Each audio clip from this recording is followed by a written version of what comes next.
Halo guys, jadi di sini welcome to Potasis podcast Taman Siswa. Nah, jadi di sini kami akan membahas tentang evolusi kebijakan pendidikan Indonesia dari zaman kolonial menuju era merdeka belajar. Nah, di sini ada 5 poin penting. Yang pertama dari era kolonialisme, era Orde Lama, Orde Baru, era reformasi, dan juga terakhir era merdeka belajar. Nah, untuk yang pertama ini di sini saya Farhana Akila, dan di sini juga kita kedatangan bintang tamu pertama bersama saya Izam Alamsyah. Oke, Izam. Jadi kali ini kita bakal membahas kebijakan pendidikan di era kolonialisme, kan? Oke, jadi untuk yang pertama ini kita bakal membahas kebijakan di era kolonialisme dalam hal pendidikan ya. Jadi menurut Izam, kebijakan di era kolonialisme itu seperti apa sih? Dari yang saya tahu nih, pendidikan pada masa kolonialisme di Indonesia nih pendidikannya diatur secara ketat dan terpisah, di mana Belanda nih memiliki kekuasaan penuh untuk mengatur semua aspek pendidikan yang ada, baik itu dalam untuk mengatur baik itu dalam pendirian sekolah maupun dalam menentukan siapa aja yang boleh sekolah. Jadi pada masa itu tuh pada semua anak-anak pribumi Indonesia nih tidak semua yang boleh sekolah, hanya beberapa. Hanya anak-anak pribumi dari keluarga bangsawan aja yang diperbolehkan untuk sekolah. Sedangkan anak-anak pribumi dari keluarga masyarakat biasa nih tidak diperbolehkan untuk belajar di sekolah. Nah, terus tujuan dari adanya kebijakan pendidikan di era kolonialisme itu seperti apa? Nah, tujuan kebijakan ini tuh tujuannya untuk mempertahankan kekuasaan Belanda atas pribumi. Juga untuk Belanda tuh lebih mudah mendapatkan tenaga kerja yang murah. Kan disebutkan ada yang sekolah dan ada juga yang enggak. Yeah. Nah, tapi apa aja sih sekolah yang ada pada zaman itu? Pada zaman itu tuh ada 2 jalur sekolah. Yang pertama itu sekolah untuk anak-anak Eropa, ya, atau namanya residensial. Itu sekolahnya tuh namanya IHS, itu singkatannya. Itu tuh sekolahnya sepantaran dengan SD. Yang kedua itu HBS, itu sepantaran dengan SMP dan SMA. Dan jalur sekolah yang kedua itu untuk masyarakat untuk bangsawan Indonesia, dan juga untuk ras Cina dan Arab atau Oriental. Itu sekolahnya tuh yang pertama itu HIS, itu sepantaran dengan SD. Yang kedua itu MULO, itu sama dengan SMP, dan yang terakhir itu AMS, itu sama dengan SMA. Terus untuk selanjutnya ada nggak sih perlawanan terhadap kebijakan yang ada pada zaman itu? Jadi pada zaman kolonialisme ini, perlawanan yang dilakukan untuk kebijakan ini tuh ada beberapa organisasi atau tokoh-tokoh yang melakukan perlawanan dengan cara mendirikan sekolah untuk anak-anak pribumi. Seperti pada tahun 1920 itu organisasi Muhammadiyah mendirikan sekolah untuk anak-anak pribumi, dan pada tahun 1922 itu Ki Hajar Dewantara juga membangun sekolah yang namanya Taman Siswa. Nah, terus dampak terhadap perjuangan kemerdekaan itu apa? Ya walaupun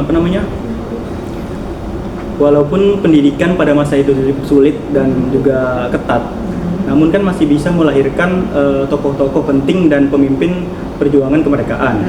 Nah, itu dengan itu kita bisa melihat bahwasanya walaupun pendidikan itu dipegang oleh Belanda dan itu cukup ketat dan diskriminatif untuk kita, itu juga bisa kita jadikan sebagai alat untuk memperjuangkan kemerdekaan.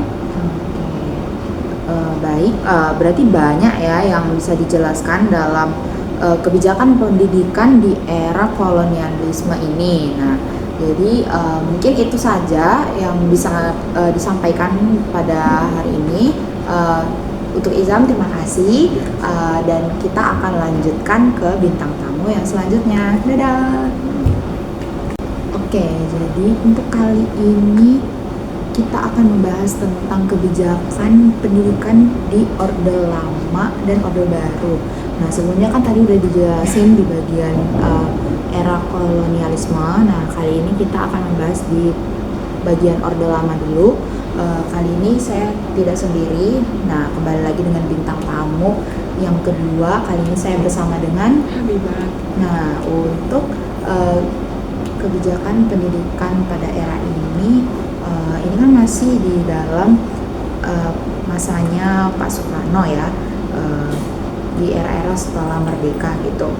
Nah, kebijakan pendidikan di era Orde Lama itu seperti apa sih, Mbak?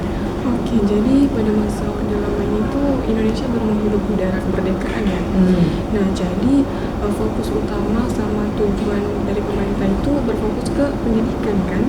Nah, jadi pemerintah yaitu Presiden Soekarno itu dia menetapkan Undang-Undang Pertama Pendidikan. Nah, itu nomor 4 tahun 1950 mengenai gimana kita itu ditekankan untuk memahami tiap nilai-nilai Pancasila. Terus upaya yang perlu dilakukan di era Orde Lama untuk meningkatkan kualitas pendidikan di Orde Lama itu seperti apa? Fokus kebijakannya. Nah, jadi fokus kebijakan pendidikan yang dilakukan pemerintah pada Orde Lama itu dia lebih ke menyediakan akses pendidikan. Nah, jadi pemerintah pusat itu membangun infrastruktur sekolah. Itu bertujuan untuk ketersediaan pembangunan di jenjang SD sampai perguruan tinggi. Oke, ini kan masih di awal-awal kemerdekaan gitu kan. Jadi memang banyak sistem pendidikan yang harus dibenahi gitu, apalagi masih baru, masih melahirkan negara yang baru. Terus untuk sistem pengelolaan itu seperti apa? Nah, untuk sistem pengelolaan pendidikan pada zaman Orde Lama ini sendiri itu dikelola sosialistik. Nah, di mana pemerintah pusat itu memegang otoritas dalam penyusunan kebijakan pendidikan. Oke. Banyak ya berarti kayak hal-hal yang harus dibenahi gitu, apalagi kita di saat itu negara itu baru lahir gitu, baru merdeka gitu ya. Jadi banyak ya yang harus diupayakan dalam hal pendidikan terutama gitu ya.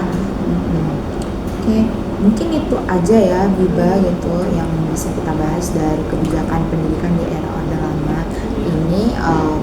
Terima kasih untuk Habibah. Mungkin ini saja. Sampai jumpa. Oke guys, jadi kita kembali lagi di podcast kali ini. Kita kedatangan bintang tamu yang ketiga. Nah, kali ini dia akan membahas kebijakan pendidikan di era Orde Baru. Nah, tadi kan udah dijelaskan sama Habibah ya di Orde Lama. Dan kali ini kita akan membahas kebijakan di era Orde Baru, khususnya di era pendidikannya. Dan kali ini saya bersama Miliana Kartika Putri. Oke, jadi untuk Orde Baru ini ya Mili, ini kan udah masuk di zamannya Pak Soeharto. Nah, menurut Mili, Orde Baru itu kebijakannya atau sistemnya itu seperti apa sih?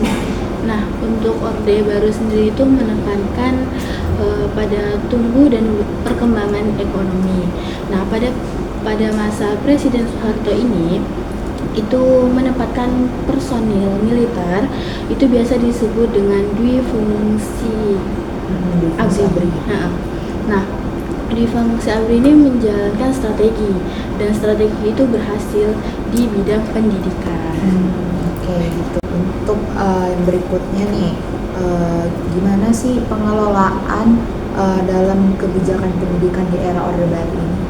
Nah, untuk kebijakan itu sendiri itu mencakup sentralistik dan birokratis. Nah, untuk itu biasanya mencakup ketaatan peraturan pemerintah. Itu dalam pengangkatan kepala sekolah, guru, kurikulum, buku pengajaran,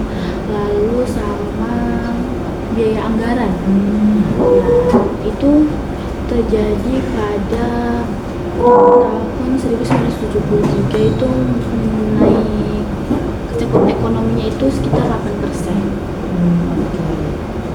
Oke. Untuk selanjutnya tuh kan di zaman itu pernah dengar nggak sih ada dulu program SD Impres di tahun 74 itu. Nah itu programnya itu gimana sih detailnya?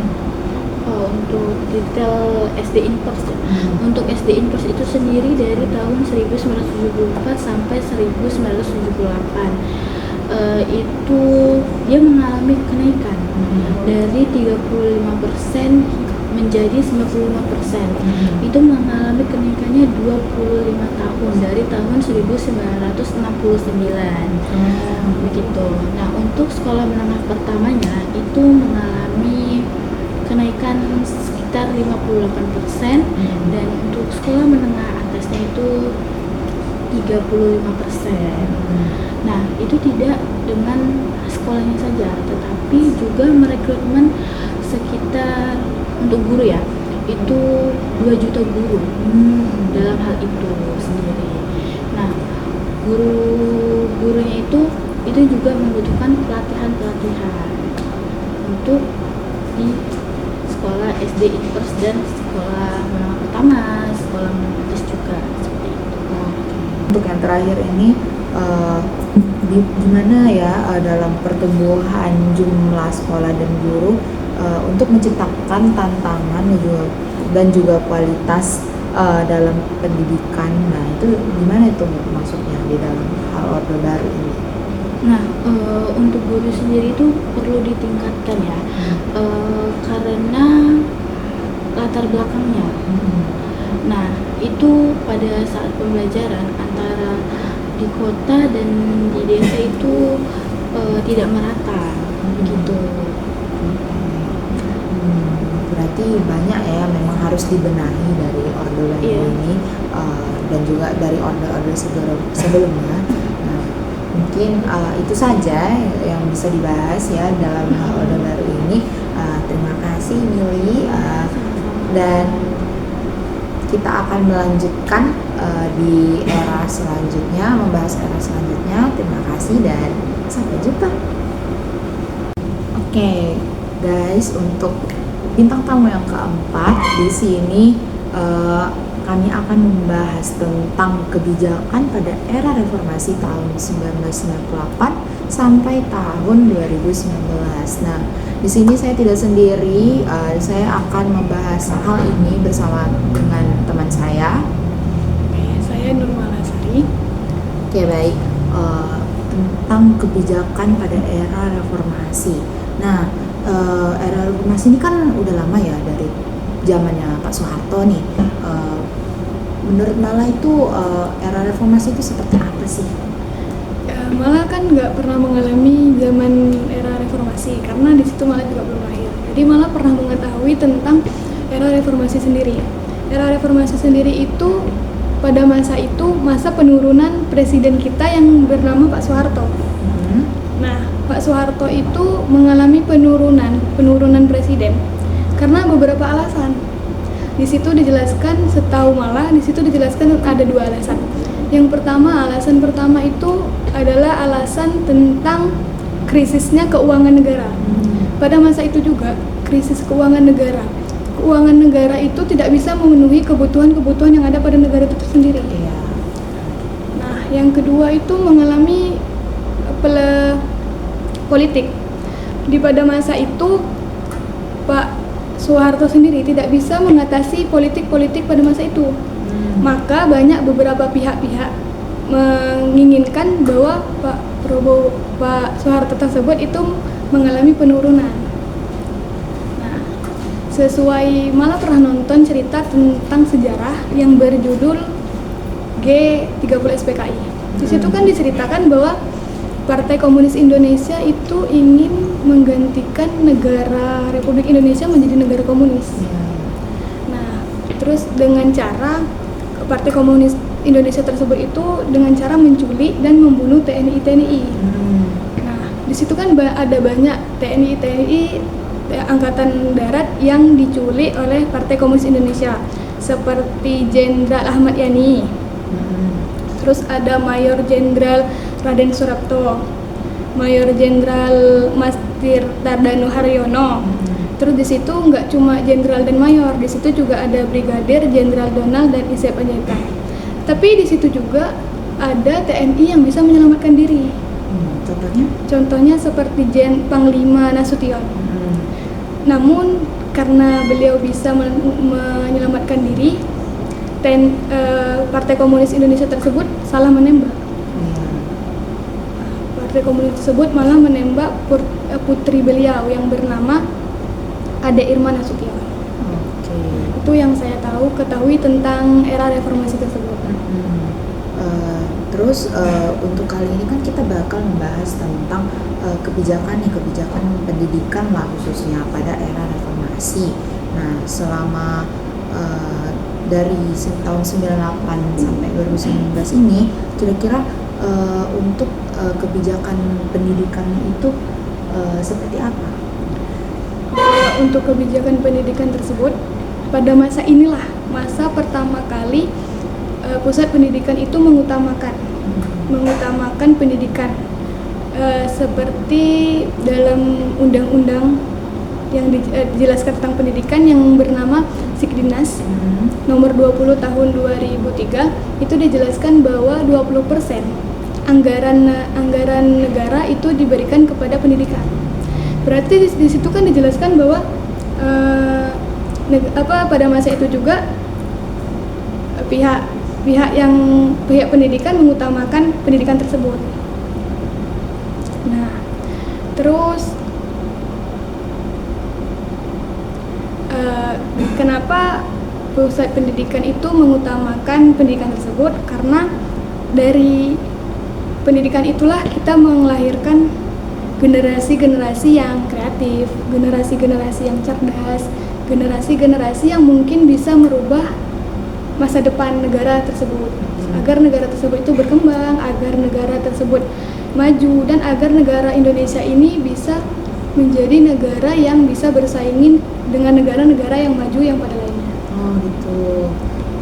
Kemudian upaya apa yang dilakukan pada masa itu untuk meningkatkan kualitas pendidikan?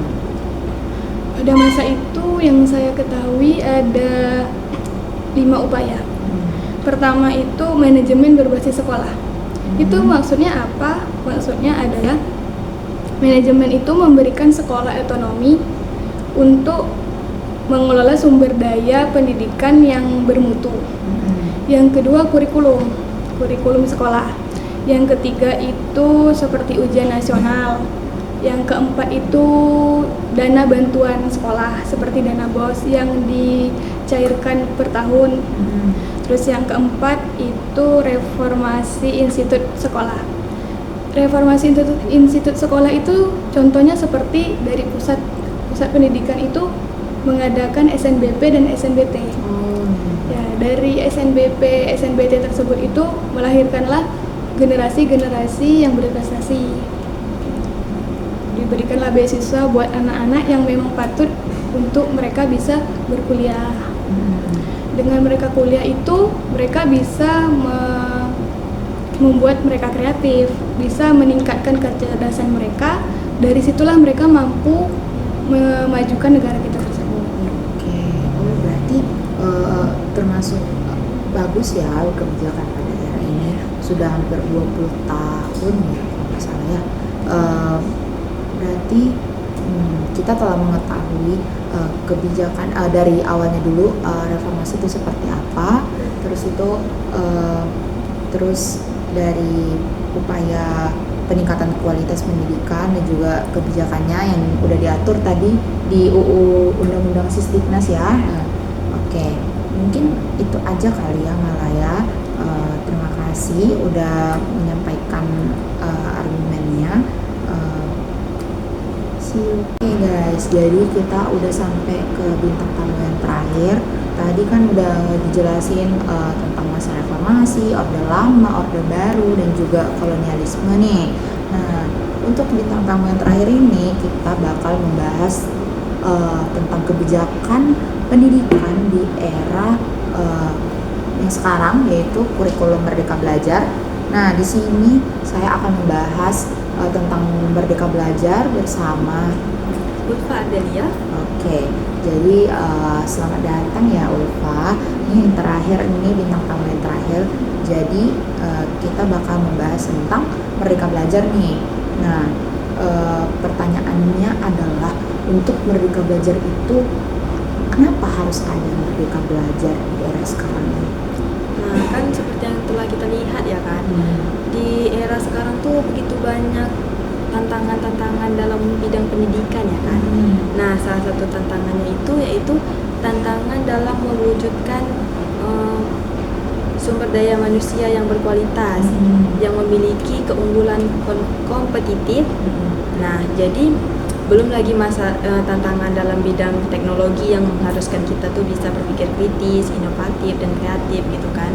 Jadi pemerintah itu membuat kebijakan Merdeka Belajar itu untuk mencoba menjawab tantangan ini. Jadi mereka itu meningkatkan kualitas belajar siswa gitu. Untuk selanjutnya tadi kan udah jelasin alasannya kenapa harus ada Merdeka Belajar ini. Nah, terus peran pemerintah itu kan pastinya penting. Nah, tapi peran pemerintah dalam hal Merdeka Belajar ini apa? Nah, jadi kalau untuk peran pemerintah pusat, dia tuh memberikan fasilitas dan advokasi kepada pemerintah daerah dan sekolah, serta dia itu memberikan peraturan yang fleksibel, yang tidak kaku dan tidak mengikat gitu loh. Nah, lalu pemerintah daerah dan sekolah ini yang bikin untuk merencanakan, melaksanakan, dan mengevaluasi program pendidikan itu, tetapi tetap disesuaikan dengan karakteristik dan kondisi sekolah tersebut gitu. Oke. Terus, nah untuk yang terakhir nih, kunci dalam meningkatkan kualitas Merdeka Belajar itu apa? Kan udah kolaborasi nih antara pemerintah pusat, pemerintah daerah, dan sekolah. Jadi kunci dalam meningkatkan kualitas pendidikan itu tuh yang pertama tuh dari sistem sekolahnya gitu kan. Nah, sistem sekolah tuh harus bersifat menyenangkan gitu loh, nggak boleh yang membosankan, jadi siswanya asik gitu. Jadi yang kedua itu pemimpin sekolah itu menyediakan pelayanan bagi siswa dan gurunya gitu. Lalu yang ketiga, guru itu sebagai fasilitator pembelajaran siswa. Nah, lalu yang keempat, pembelajaran yang dikasih ke siswa itu harus sesuai sama kebutuhan dan kemampuan siswa itu. Jadi harus disesuaikan, nggak boleh bertentangan sama kemampuannya mereka gitu. Lalu yang kelima itu adakan sistem penilaian. Nah, sistem penilaian itu harus bersifat memberikan respon yang baik gitu, bukan dalam bentuk hukuman gitu loh. Nah, jadi gitu. Banyak ya berarti kunci dalam meningkatkan kualitas di era Merdeka Belajar ini. Oke. Jadi mungkin itu aja, ada 3 poin tadi yang telah dibahas sama Ulfa dalam hal Merdeka Belajar, dan mungkin ini yang terakhir dalam hal kebijakan pendidikan dari era kolonialisme sampai ke era Merdeka Belajar. Sebelumnya terima kasih Ulfa sudah hadir. Baik teman-teman, terima kasih telah menyaksikan podcast kami, dan sampai jumpa di podcast berikutnya.